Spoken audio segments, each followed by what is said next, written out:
Charles. Thanks for everyone for joining. Just building off of, a dream. And so when he passed, it kind of made, it made people kind of second guess. Okay, well, what am I doing in my life, right? That if any minute you could be gone, what is it that you want to be known for? What is it that you want to leave a legacy for? What is it that you want to manifest? So I definitely got some comments about that. So I wanted to bring it to you. We had a really great convo the last time, and I just wanted to kind of get some conversation going around that. Yeah. Everybody that's on, also feel free to join in and leave us any comments and questions that you guys have as we're talking and discussing. Yeah. Cause we get in a little bit, so it's fun. I definitely think Ryan's the best person to kind of talk to them about. But and so yeah, Ryan, tell me. Okay, so let's start with the first question that I did get from people, right? So when you actually finish, you finished the process, and we went through a whole all the steps of how to manifest something. And once again, you guys can look at that first video to kind of get the steps. But once you finally gotten what it is that you wanted, the first question that I got was how do I maintain this? Yeah. This very big thing that was in my mind that wasn't even real, whether it's wealth, whether it's money. So the categories I have are money, better health. So certain people who got weight loss, so now they have a new body, but they may not have a new confidence with the new body, or someone had said they got a new job, but then now you're in a higher position and you have authority, but you may not have all the skills, but you just may have the confidence to do what you may not, you know what I mean? So those are the two situations that came up. Also relationships, obviously, getting a relationship and then actually being able to maintain that. So thoughts on all of that? That's kind of where the question kind of came around. I just kind of wanted to hear your thoughts on those things. The two main things that stuck out to me with that question was with relationships. Oh, sorry, and spiritual growth. Yes, thank you. She inspires. I had that on the list too. Spiritual growth was the other one. Yes, thank you. The two things that stuck out to me was relationships and actually a job or a career growth or situation, a business venture or something like that. So when you finally manifest it and it's just okay, I'm here now. Why am I feeling a way about it? So for example, with a career, I've noticed with me personally, it's have you heard of something called, what is that when you have imposter syndrome? You fake it till you make it type of thing? No, it's you're at the table, but it's I don't really believe that I deserve to be here. So it's you get there, you get to this job that you manifested, program, some type of achievement that you should be very proud of yourself, but then you're feeling you're feeling doubtful now. You're feeling, self cautious. Your esteem is shot. It's just why am I feeling like this? And then especially with relationships, it's okay, I'm manifesting a great relationship, right? I get into the relationship and then fear and doubt starts, knocking me down. Anxiety starts knocking me down. Now I'm having second thoughts. About my past relationships. Is my past relationship trauma or the thing that happened to me with, the guy, is it gonna happen to me this time? Stuff like that. So it's why or how do you get past just being human after manifesting something that you should, I guess, be proud of yourself for manifesting? And it's all natural. I think sometimes we beat ourselves up why am I feeling like this? I got to this. I should be, excited. I should be happy. I should be, going with the flow in a sense, right? And being so hard on myself. But you really have to give yourself, and I say this so much, but you have to give yourself grace. You have to be wow, okay, this is new for me. This is, my light went out. But this is a new step. This is a new step for me. And it's okay. It's okay if I don't know, how I can get past these feelings, but I'm going to take it day by day, and I'm going to write down, my thoughts and my feelings, surrounding it. And we're going to move forward inch by inch. I know I deserve to be here. I know that I deserve this relationship. I know I deserve this career. I know I deserve this new job. I know I deserve this new position. So let's figure out why I'm feeling like this. So I love that you started with that. Taking it one level, and piggybacking off of what you said, I think a part of that I've also noticed in just, we're all on a journey. Like I said, we're all here to share the growth of that journey. So one thing that I can reference exactly what you said in regard to career. So for me, it was moving into different levels in corporate, kind of feeling like, you know, obviously the higher levels you go, there's less diversity. There's less women of color. There are less people of color. There are less age differences. You know, the amount of the gap of age of, you know, you being a younger person, and obviously a lot of people being over the age of, you know, 45, 50. And so with all of that, with each developing level that I have gotten to, I think you do have a moment where you're just like, okay, like like you said, I manifested all of this. And a lot of the self-talk and not really the self-doubt, but a lot of the self-talk that's happening is what I want to address, because that's the how do you actually like handle that. And I would give, you know, as my experience, what I think is the best way sort of handling that is sort of reversing the self-talk.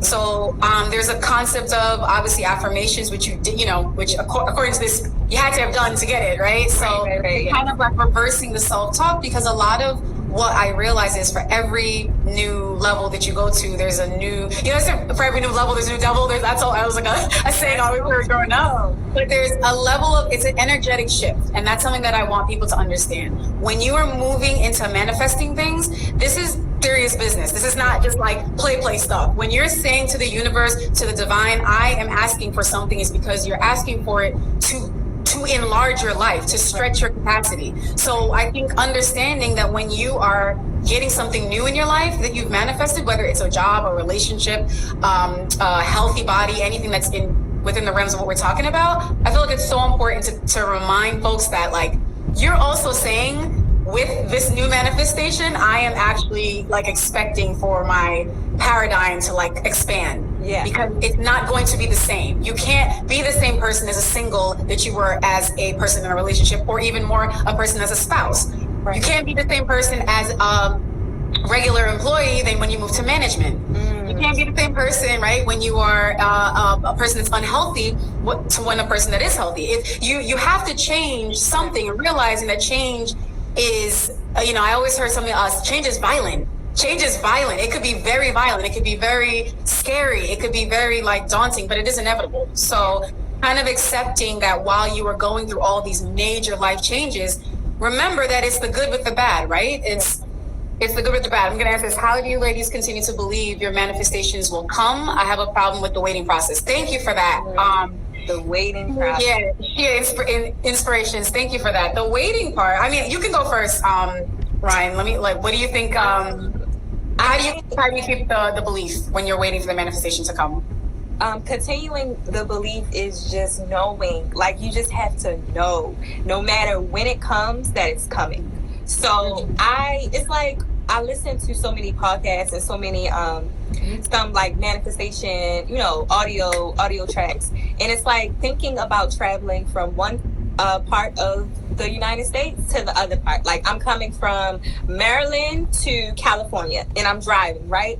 Oh, it's gonna be a long drive, but I know that I am getting closer every single second, every mile. I can't, you know, I'm not there yet, right? Yeah. I know I'm not there yet, but I know that if I keep going every single mile by mile, I'm going to get to my destination. So whatever you are manifesting, the waiting process has to be enjoyable for you, because you have to be excited for it to come. Because sometimes we get to a point where our negativity, because we're waiting, but like impatiently waiting, it's like we're not attracting it. Now we're actually we're resisting it, you know, like we're not going towards it. We're like, we're resisting it because we're not in a joyful waiting stage. So you have to just know, like, it is coming. I'm on my way. I'm doing what I'm supposed to do, step by step by step. I'm gonna get there, but I have to enjoy this process on the way.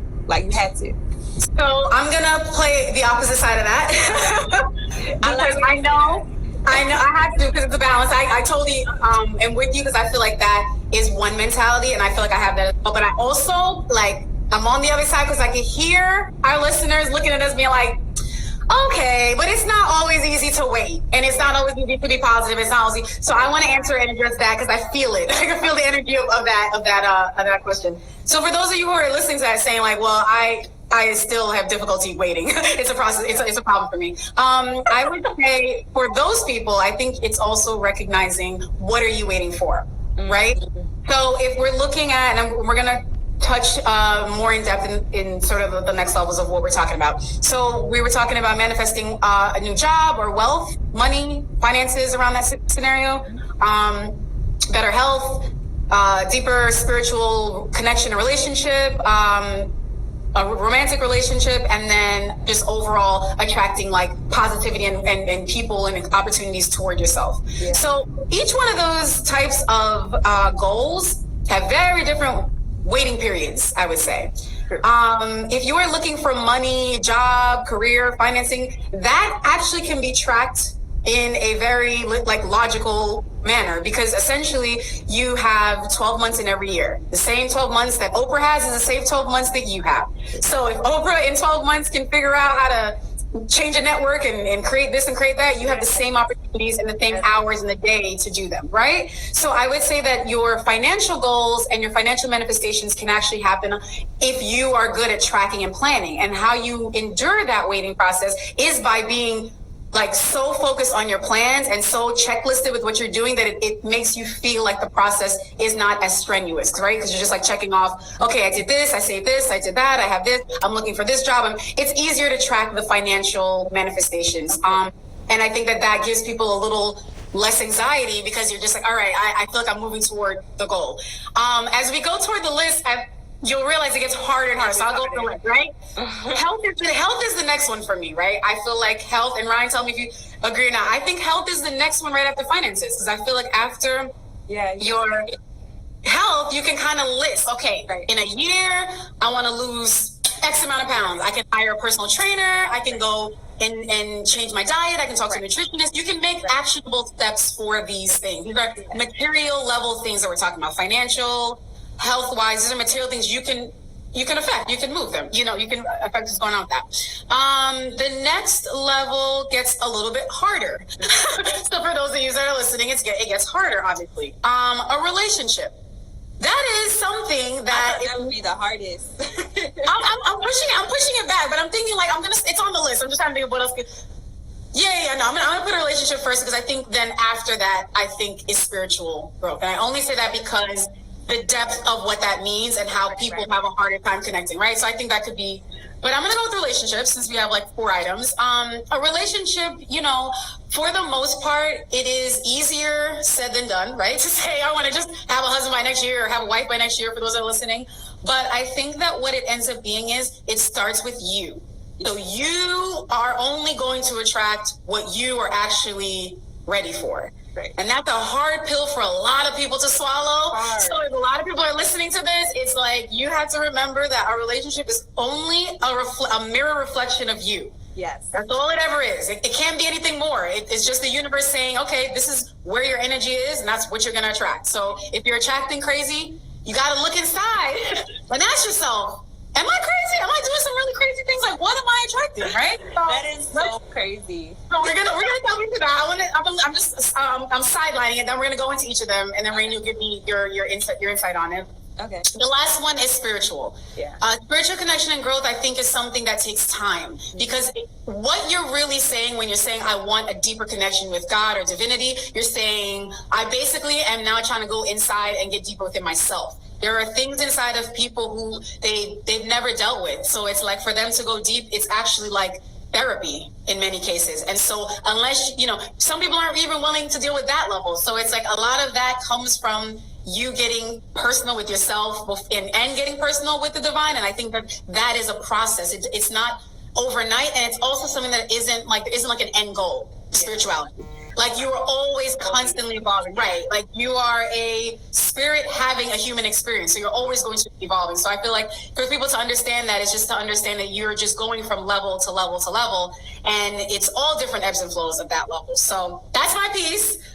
First one we did was money. So financial wealth, and you can give experiences or how you think, folks can manage the process and get through it. And we'll start with money. Okay.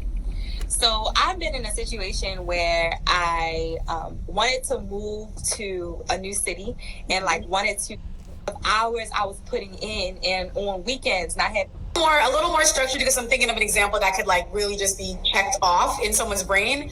It was something as simple as paying off a loan, something career-wise, something job-wise, and then kind of going to. Yeah.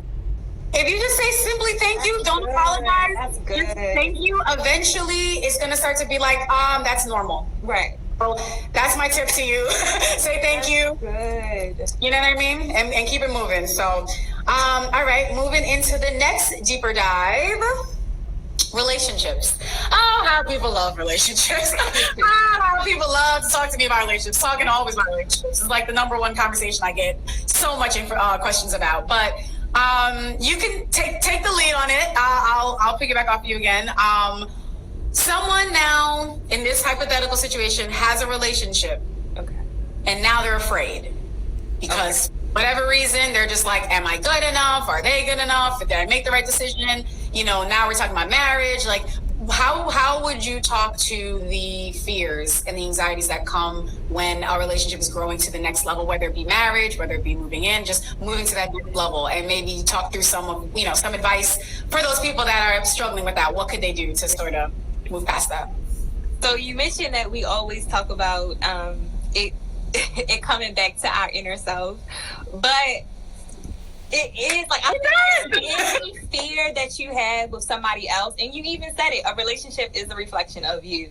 So if you're scared of, say, abandonment is like your issue, you know, if you're scared of abandonment and you're in a relationship, everything's going good, and then for some reason he doesn't answer the phone call, and you're like, freak out. What you doing? Like, what are you doing? Because now I'm scared about abandonment, and I'm I'm in my head now. I'm having like this whole scenario in my head what you could possibly be doing, and it's all me. It's all me. I'm the one. I'm the reason, and I need to figure out how I can work with what I'm dealing with before I project it onto this relationship and onto my partner. So you really have to just ask yourself, what are you scared of? Because it's neglect, it can be abandonment, it could be cheated on, anything, whatever you're scared of. And don't feel like you're whatever you're scared of is too dumb or stupid or whatever. It's your trauma. You can be scared of a relationship. Maybe it will help to talk to your partner about what you're scared of. Yeah, like, for sure. Are you anxious? Okay, maybe I need to talk to him about it and let him know that, okay, when you don't answer the phone call, it's been 3 hours, I'm actually worried and it's giving me anxiety. So maybe we just figure out this communication thing a little bit more. So definitely ask yourself, have that one-on-one with yourself, what am I scared of? And then try to talk it out with your partner. Like, maybe we should help me help you type of thing. Like, help me yeah, I'm totally with you. I was gonna say one thing that I felt was super powerful that I read or that I saw on Instagram, I can't remember, but it was basically talking about all of our issues that we deal with, right? Obviously relationships highlight them because now you have another person, another human that's looking at you and that's showing you, hey, you have these issues, like that's nothing to do with me. And I think it's something that I'm pretty sure it was Instagram. I saw it. I read a lot, but I'm pretty sure it was Instagram that saw it. But it was an image of a male, an adult male, and a boy, and then an image below of an adult female and a girl. And it was, I think it was like a therapy channel. So they were talking a lot about how to better communicate in a relationship. Right. And so I thought the image or the visual that was reeling was so powerful because it was showing you, it was like mirroring, showing you like the little girl is really saying to the little boy, right? Because it's a little boy, but little girl, little boy, but it's like you are a little girl inside. And men have a little boy inside. And so what they were trying to say is that a lot of our traumas and a lot of our pain, it's really the unhealed little boy inside or little girl inside of us that's really crying out for like mom and dad that didn't listen to me, or my best friend that left me, or this person that did that. And that part has never been healed. It was never loved. It was never a sort of like coded. And so then we as adults grow up, but we still have that little boy, little girl inside of us. And we're wondering, how could I be, you know, I was listening to a podcast, and she was like, it's a problem, you know, that I'm a grown woman. I'm 40 years old and I'm acting like a little girl when someone upsets me or when someone says something that makes me feel insecure. And I had to ask myself, why? I am too old for this. And it was only in her going to therapy that she found out that when she was younger, she was constantly sort of like dismissed by her family members, by parents, by the adult figures in her life. So that when she got older, any authority that came to her, she was like, it like riled up that little girl. So healing, 1,000% what you said, healing does start within self. But oftentimes I think a lot of people then enter into relationships, unfortunately, and those issues and those traumas and those things that are not dealt with, unfortunately, they don't realize it until the breakup, which is a reality of relationships, you know, that if you're dating and you're learning about someone and they're learning about you, it doesn't always lead to the end of marriage. We all want it to, but it doesn't always lead there. But I think that there is beauty in learning, wait, what did I, in that relationship, why did that fail? You know, what could I have gained? What did I learn? What did I not learn? I think a lot of people are so quick to want that relationship to end. Like if it was a manifestation, like I want to be married, and it's like if you're not married with this person, but this person was there to teach you a lesson, but you learned the lesson, you can't be mad at that person. Do you know what I mean? Right. And then let that be a new trigger that you're not going to bring into the next relationship. So I feel like it's definitely a process, but I feel like one thing that I can tell people to take away is that you healing is the best version of yourself, and that means you'll only attract that. Right. Which you are. You know what I mean? Yeah. So I feel like I hear you, because you know, the thought is if you have an issue, talk to your partner. Definitely talk to your partner, but then there's also things your partner can't help you with. For sure. Don't make it seem like your partner is going to help you. But I do think our partners are able to know our triggers and I guess. Oh, yeah.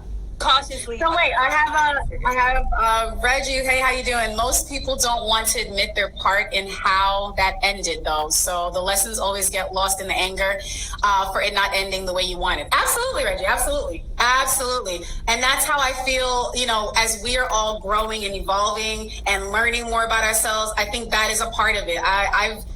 I've seen a lot of people that, you know, it's like, but if you weren't in that relationship, you would not have learned X, Y, and Z about yourself. So don't hate the person. Yeah, you know, you have to, it's almost like forgiveness, like forgive yourself, forgive the person, but don't hate them because you had to learn that in order to, and it's hard. Like, don't get me wrong, relationships are very difficult to let go of, right? Especially when you really want it. It's hard to let go of if it's not supposed to be. But I feel like when we do take that time back to be like, all right, is this overall the best type of relationship for me, right? Like, and then for me, I'm always pretty big on like a couple of things, like knowing when you're dating versus knowing when you're looking for a spouse. Okay. I feel like that's two different types of relationships. I think I was always super old soul when I was a kid. So when I started dating, I never in my mind was like, oh, this is going to be my husband. Like, I was just never that person. I just like, I always thought, right? No, but and that's fine. I think because I had a lot of older siblings, so I would watch them and I'd be like, so at 20, you're probably not going to find you. You're like in my own conscious brain. I was just kind of like, nah, I'm probably not going to find at 20. Right? And I think that then, oh, you're the oldest, so you have to learn everything. That's what everybody else. No, this is my husband for sure. Right. And I think that after your first heartbreak, I think that you then, as a now heartbroken person, I think you then start to reform what you're looking for in a partner. Yeah. And I think that now that we're talking about, okay, so to answer that person, you know, that was saying, well, I'm in a relationship and I'm scared and I'm nervous. I would say, you know, Ryan, you made a really good point. Identify what the issue is. That's a huge step that people don't even get to. Identify what your issue is. Are you insecure? Do you have past abandonment issues? Yeah. Do you have past insecurities that came from other things? Do you have trust issues? Do you have commitment issues? And where do they come from? Right. How did ask yourself these questions. How did your parents treat you? How were you shown love? How did you reciprocate love as a child? And that has a lot to do with how you as an adult function, essentially. If you grew up without a father, there are different effects. If you grew up without a mother, there are different effects. If you grew up with parents, but they were absent, all these things matter. And I think what I really hope we're trying to say is that you really have to know yourself, because marriage is no joke. I am not married yet, but it is no joke. All of my friends and couples that are, it is a real commitment from two people that are, man and women are, a male and a female are two completely different halves, but together they make a beautiful whole. But at the end of the day, it's like, you're still very different. So making that work is a lot. So I feel like that commitment of marriage is a lot. And dating should be the process to sort of screen out Right. that which you're not supposed to be with, So yeah, I would definitely say for the relationship part, manifesting it and then actually maintaining it, it is a journey. Because if this is a lifelong partner, then you got to think this is not a sprint, this is a marathon, right? We're in this for the long haul. So it's definitely, like you said, I do agree with the communication, but I definitely think the communication has to be coupled with the person dealing with inner self and like, Oh, for sure. clearing out all that work that they got to get done. So for sure. But yeah. And then the last one that we have is spiritual growth, which is, I think, one of the deepest ones we could talk about. So everyone listening, of course, is from different backgrounds, different faith beliefs, different spiritual concepts. So generally speaking, and I always try to be very general so people understand and can understand in what level and language I'm talking about. But I feel like in general, and Ryan, you can obviously, give me feedback on this, but in general, I think like it does start with understanding that no matter what your concept or belief system is, the idea is no matter what you call it, it is divinity. It's the larger energy. It's the energy outside of yourself that's higher than you, or your highest self. So that is the ultimate in spirituality. And this is for people that are trying to be spiritual. That is the ultimate goal. Your goal is to connect to that source in a way that amplifies your human experience. That's what it is. So however we do that, whether you chant, whether you pray, whether you light a candle, whether you go to church, whether you go to the mosque, whether you go, I'm very like, you can do all those things, whatever it is that you're doing, it is to get you and to increase your frequency to get to that level where it's like a radio, you're kind of tuning in to the divinity of the universe. And that's kind of where, when we talk about self-work and self-healing, that's kind of where all that happens. Yeah. So shine some light on it. If Ryan, you could just share some of your experiences of how you've grown in your spiritual walk, because we all have different spiritual walks, and maybe sharing and telling folks how you sort of have grown in that way. Yeah, I just remember I was in college. I think I want to say 2014, but I just remember being just so unhappy with how I felt and how I was treating people and how I treated myself. And I remember it was like very cliche, but it was actually a New Year's resolution. I was like, I'm just going to devote this year to being happy. Whatever. But it was very... Wait. Do not underestimate that. That is powerful. Girl, that's what I'm trying to say. Like, it was very like, whoo, for me. And I said it, but I will never forget the transformation that has happened because I made a conscious effort to be happy and to be kind and to, I guess, treat others how I in turn wanted to be treated. And I start that off with saying that was the beginning of my spiritual journey, because that is how I got closer to God. That is how I got closer to myself. That's how I got to start a weight loss journey. It was because I started to realize it was just a whole mindset transformation when I was like, you know what? How I'm living isn't right. And I was about 20, maybe 21, but very young. And to make that decision and to just make that, I guess, conscious effort to be like, yes, I just want to be better. Like I want to do better. I want to feel better. I want to look better. I want to give more. I want to be a better daughter. I want to be a better friend. I don't think I was in a relationship at the time, but I just was like, I just want to be a better person. So that step. So for me, I just can't even explain the amount of transformation that has come from 6 years of just changing my mindset from to whatever it was, to just focus on being happy. And being happy, I want anyone who interacts with me to be happy. I want you to remember my presence as joyful. I want you to remember my energy. I want you to remember me in a positive way. And I think that is what stuck out to me. That's beautiful. Yeah. No, that's powerful. That is actually really powerful. Yeah. You want to be remembered for being joyful. You want to be, that's powerful. That alone, just you sending that out into the Instagram universe, you don't know what level of attraction now is on you. No, because it happens just like that. Just the command. And I want to point out one thing, because I feel like a lot of people are looking at this and they're, like, wow, these girls are just like so inspirational. But really, I feel like a lot of the internal, how should I put it? A lot of the internal inspiration that I think comes out of our pores. I think for me, it has come from pain. A lot of things, right? I don't know. A lot of things, right? I think the people would think, you're so happy, you don't go through anything. You're so happy, and it's actually like. It's actually like if you only knew how much sorrow I have experienced in life, you actually might look at this differently, Right. So what it shows is it isn't the amount of pain or sorrow you go through. It is how you actually overcome that and how you actually use that to sort of energy never dies or can never be destroyed. So you're basically recycling it and making it something new. You know what I mean? Because the power, I think, as powerful as your pain is, as powerful as your sorrows are, for me, I feel gone through a lot of things that are very like, wow, those are heavy things. Yeah. But I think it's equally it's like the spectrum. As high as one, as low as one was, the higher is what you're going to get for other things. If you look at anyone successful, I'm only bringing up Oprah because she's popping up in my head. But someone like Oprah, who always talks, I love Oprah. Auntie Oprah, everybody love her. But the thing is, if you look at any success person, Jay-Z, I'm talking about any person that just like that is in the Black community that does a lot of, big things. Right. They went through a lot of things that most people would not have gotten through. Right. And then to me, because they went through such heartache, such things that were like really sad, their expectancy, it's like a boomerang. It goes all the way up because they now have expanded the energy.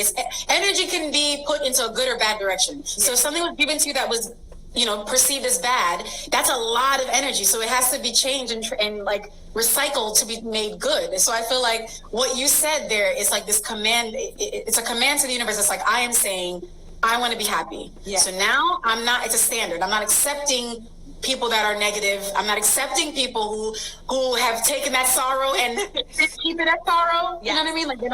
And so that is why I feel like anytime I get on the line with you, it's like it's this lightness, and that is a beautiful thing to have this light energy where you're able to recycle negative experiences, negative things that have happened, and actually turn it into positive to help somebody else. Like, that's the highest level of spirituality for me. It's like the ability to, they say namaste in yoga, but if that means the light in me sees the light in you, what that really means is like, I'm identifying the God in me that's lighting up. It's shining you, and we're helping each other like a flame to like reflect each other. You know what I mean? So I definitely love that you said that, because that is like the number one thing I think people struggle with is being happy. Yeah. What is happiness? How do you actually acquire happiness? And so maybe like next month we'll take what is happiness and how to get that, how to get you some happiness. Maybe we'll do a show on that, because I think that might be another topic that would really help people to kind of like move out of this low vibrational, depressive space that I think a lot of people are in, because we're in such a technological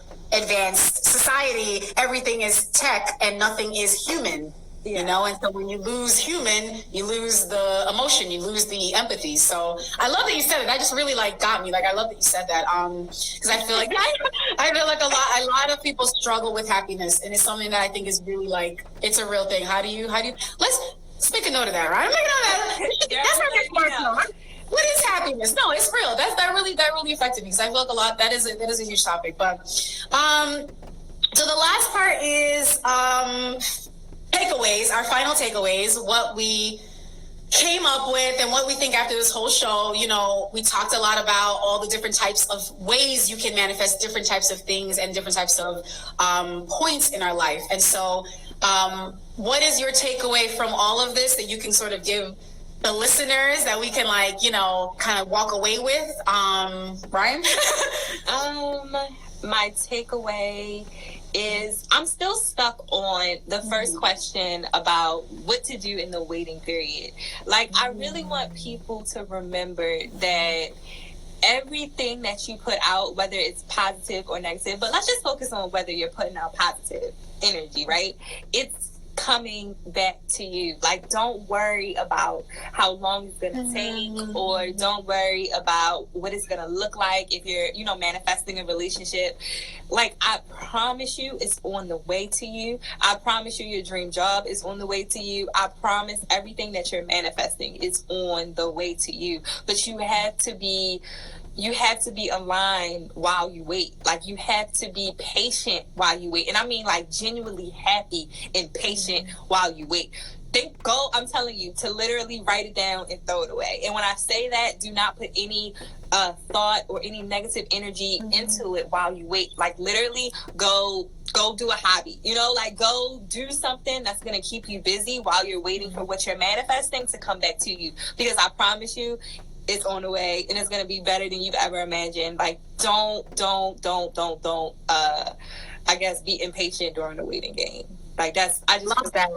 It's coming, I promise. I promise, I love it. I promise. My takeaway is that I feel like my takeaway is remembering that the work starts inside of you. Each of you that are listening to this, each of us that are a part of this, it starts with you, and the work starts with you. And I think that when you deal and love all the dark places in you, all the light places in you, all the happy places in you, and all the sad places in you, I think then you learn to accept that all things are working together for your good, even the things that you don't understand at times.